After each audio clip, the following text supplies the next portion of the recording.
रूसी मिसाइलें, तोपें, टैंक, जंगी जहाज और दूसरे घातक हथियार अलर्ट मोड पर हैं।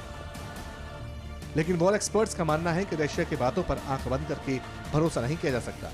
जिस वक्त रूस की तरफ से यह कहा जा रहा था कि वो यूक्रेन पर अटैक नहीं करेगा, उस दौरान भी यूक्रेन के बॉर्डर पर उसके नए नए सैनिक इकट्ठा हो रहे हैं और कुछ तो बेलारूस की तरफ से दाखिल भी हो चुके हैं। सिचुएशन बहुत एक्सप्लोसिव है। रूस का कहना है कि यूक्रेन को नेटो का सदस्य न बनाया जाए और नेटो की सेनाएं यूक्रेन से वापस हो।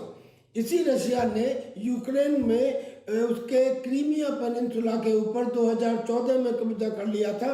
उस समय अमेरिका ने छोटे मोटे सैंक्शंस के अलावा कुछ नहीं कर पाया, सारी दुनिया देखती रही। रूस की वॉर प्रिपरेशन कैसी है, इसका अंदाजा इन तस्वीरों को देखकर भी होता है। सैटेलाइट से ली गई इस इमेज से पता चलता है कि यूक्रेन बॉर्डर से 128 किलोमीटर दूर येलनिया में रूस की फोर्स कैंप कर रही है।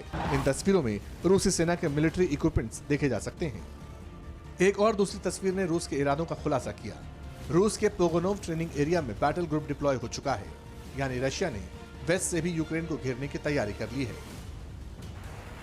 इधर क्रीमिया की रोड पर रूस के मिसाइल लॉन्चर्स एक्टिव हो चुके हैं। इन्हें मूव करने के निर्देश दे दिए गए हैं और रूस की तरफ से ये तस्वीरें भी जारी कर दी गईं। पता यह भी चला कि रूस की वेस्टर्न मिलिट्री ने अपनी वॉर एक्सरसाइज का पहला दौर पूरा कर लिया है।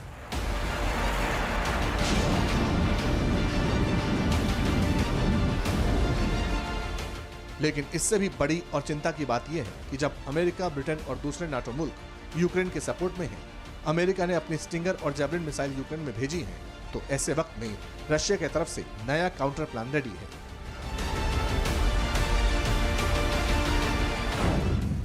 रूस ने दुनिया की सबसे बड़ी न्यूक्लियर सबमरीन बेलगोरोड तैयार कर ली है। ये सबमरीन एक झटके में अमेरिका के वॉशिंगटन शहर को डिस्ट्रॉय कर सकती है। रूस की Belgorod submarine radio active tsunami पैदा करने वाले पोसाइडन टॉर्पीडो से लैस है।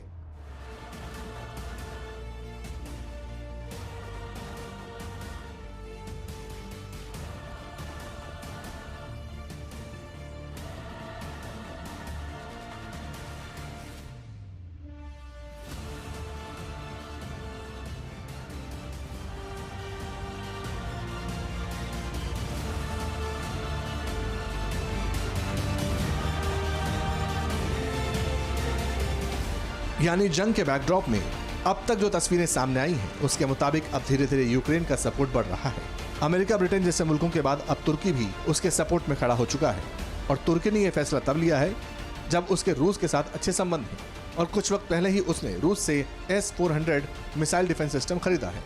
हालांकि अगर ऐसे ही टकराव बढ़ा, रूस और यूक्रेन के बीच तनातनी जारी रही, तो फिर जंग का सायरन किसी भी वक्त बज सकता है और ये वर्ल्ड वॉर 3 का आगाज हो सकता है।